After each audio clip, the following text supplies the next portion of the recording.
Newest model data is in for who could see rain, snow, or ice with our winter storm coming into January. Plus, I've got new data on who could be the coldest and snowiest as we go deeper into the new year. This video has all the latest updates on what's coming in the pattern ahead with no hype in the next 10 minutes.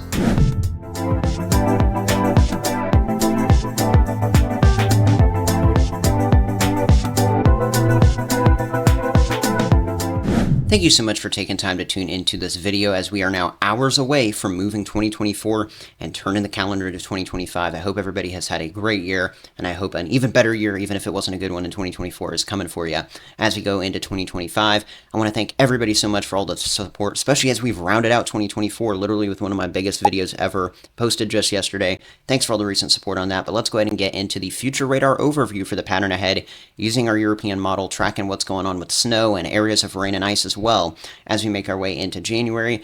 And as we go through the next couple of days, there's not a whole lot going on across the country. I made that pretty clear in the last update. We will have a little bit of a chance for some snow Thursday into Friday, trying to exit parts of the Midwest going into the Ohio Valley. All while that's going on, we've got an active setup here into the west with rain and mountain snow. And we've also got lake effect and interior northeast snow with some low pressure in those zones. Other than that, the pattern pretty quiet, and overall the main thing going on is this flow of northwest to southeast push indicated by those blue lines, as cool to even cooler than average air starts flowing from the northern to the eastern United States as we begin our colder pattern that's going to last into January. When things begin to get more interesting is as we go into this weekend, when it looks like sometime around going out of our Friday, January 3rd and into our Saturday, January 4th, the European model, all other guidance still agreeing we're going to get some snow that could be heavier in some of these mountains of Idaho, Montana, and pushing on out here into the Dakotas. You can see a little bit of that rain and ice already trying to get going somewhere around Kansas or Oklahoma as we get into our Saturday midday heading into the afternoon. From that point on is when this likely winter storm, a big one at that possibly, is going to escalate as we probably go out of late Saturday into early Sunday. That's the latest look with these models here. Yes, we're looking at an individual model. This is your European model alone. We're not looking at the ensembles as much here because it's better to start comparing some of those individual models and what they're showing for those snow tracks once you get within around the 5-day range, which is where we're getting here. This is Sunday, January 5th into the morning with your European model. Notice what it's indicating. Overall, same trend we were seeing on ensemble and other guidance yesterday. Low pressure forms somewhere here into the central plains with rain coming up on its south side, maybe even some stronger storms in that warmer sector into the mid-south as Gulf of Mexico moisture gets pulled up. That creates a warm front, and right along that warm front's where you divide that line of rain and snow, and there could be ice along that. Again, is that going to be in east central Kansas or northeast Kansas? That's a little unknown right now, but this European model is saying, okay, it's going to be out of Kansas into Missouri, into parts of, say, Illinois and Kentucky as this storm kicks off Saturday night going into Sunday. And then on that northern side, some snow, which could be briefly heavy as well into places like Nebraska, northern Kansas, into Missouri and Illinois. What's interesting about this European model track is as we go through late Sunday, heading towards the Sunday night time frame as well, it carries the low pressure track just a little bit further south than all other ensemble and model guidance was showing during my video yesterday. So that would bring the low over a place like, say, Memphis, Tennessee, where it would be raining. But just north of there, it would quickly transition from ice to snow right along that Ohio River Valley. And notice what this latest model and just general guidance trend is showing.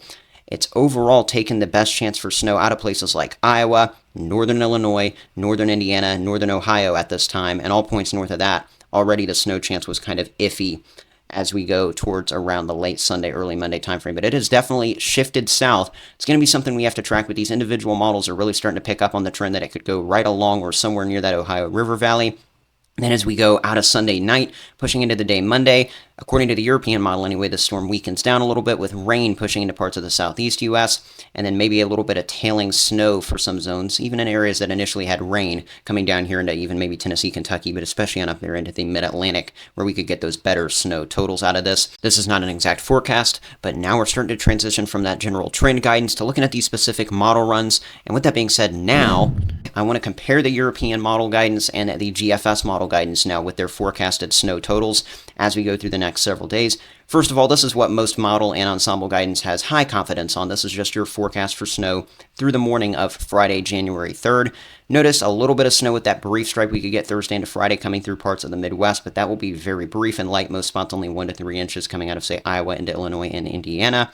Other than that, we're mainly just watching all this lake effect snow. Use weather.gov. That's your National Weather Service link. It'll tell you your exact forecasted lake effect snow totals if you're in any of these areas being impacted, as well as if you're in the interior Northeast, which is going to get snow this week. And then also notice the Mountain West remaining active, and it's that active pattern into the Mountain West with several inches to even feet of snow as you go up in elevation. That's eventually going to trigger that storm that comes out into the central, pushing to the Ohio Valley and eastern regions. And according to this European model alone, this is not a blend of guidance, this is not a blend of different model members into an ensemble collection here. This is just your European model alone.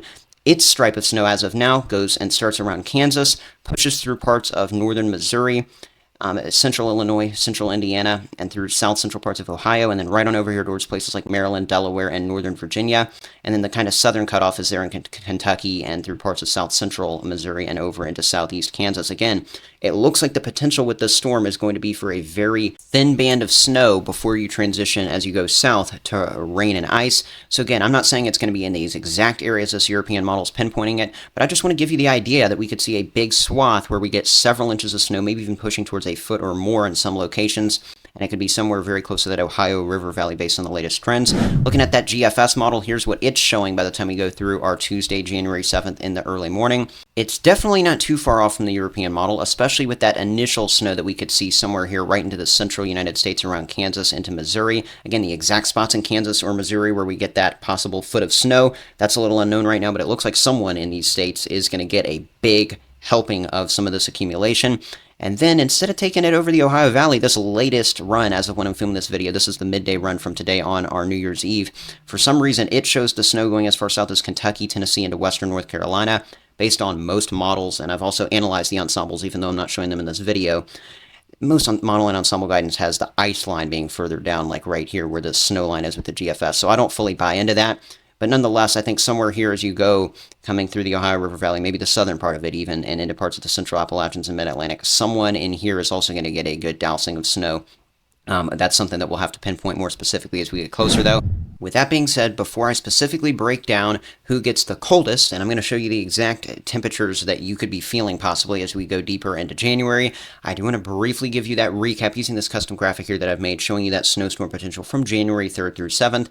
Bright blue areas, that's where snow is going to be possible. I should have said snow possible instead of snow likely. If you watched my last video, it said snow likely. Should have said possible. That's where we're having at least a chance of some accumulation. Blues are where snow is more likely, and it could even be heavy snow. Notice coming out of the Mountain West, dipping down into the Dakotas, Nebraska and Kansas. I think especially Nebraska, Kansas, and Missouri, somewhere in there, we're going to get some decent snowfall. Then, as you push east towards the Ohio River Valley, not all of these zones in the blue are probably going to see that heaviest, foot-plus swath of snow, but someone in there probably will. Maybe even as you push over towards West Virginia, Virginia, and Maryland, that could still be going on. Something certainly to track, and we also have to watch not only that, but that dangerous ice potential from Kansas and Oklahoma through northern Arkansas, even into parts of Tennessee and western North Carolina. We could see snow or ice in those zones. It could be very slick in some of these spots that get the ice, and that is sometimes the most dangerous conditions, not only on roadways, but also causing power outages. And power outages before the big cool that's about to come in would definitely not be a good thing. That is for sure, especially for residents who have just been struggling so much in western North Carolina and surrounding areas as a result of Helene. So with that being said, let's go ahead and break down the cold. This is your feels like temperatures using your European model. Are these going to play out exactly how this model is showing as we go down the line? No, but are they a good, estimator of kind of where we're going to be as we go day by day, especially as we go in deeper into January? I certainly think so. Here we go, pushing into the afternoon, first of all, here of Sunday, January 5th of 2025.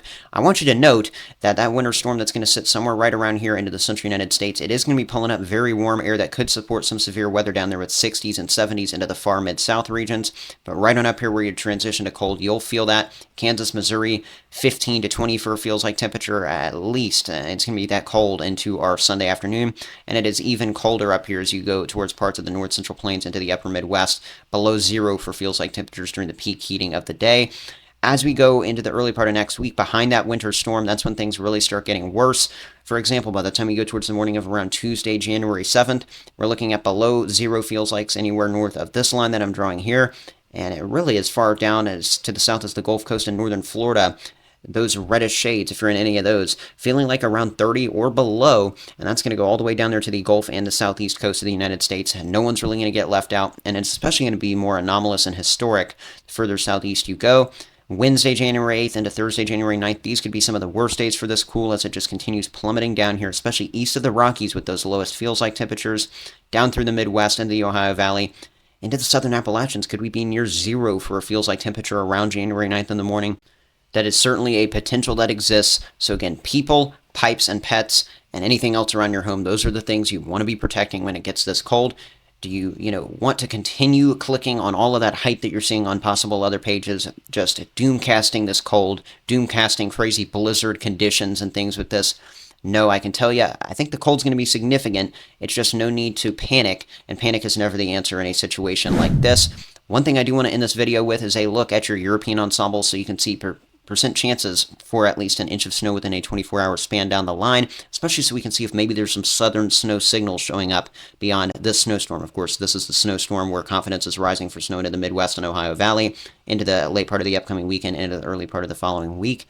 And then beyond that, I don't want to get anybody's hopes up or down, but other than a little thing that might try to make its way down here into the south central U.S., you can see that they're around maybe January 7th, pushing into January 8th.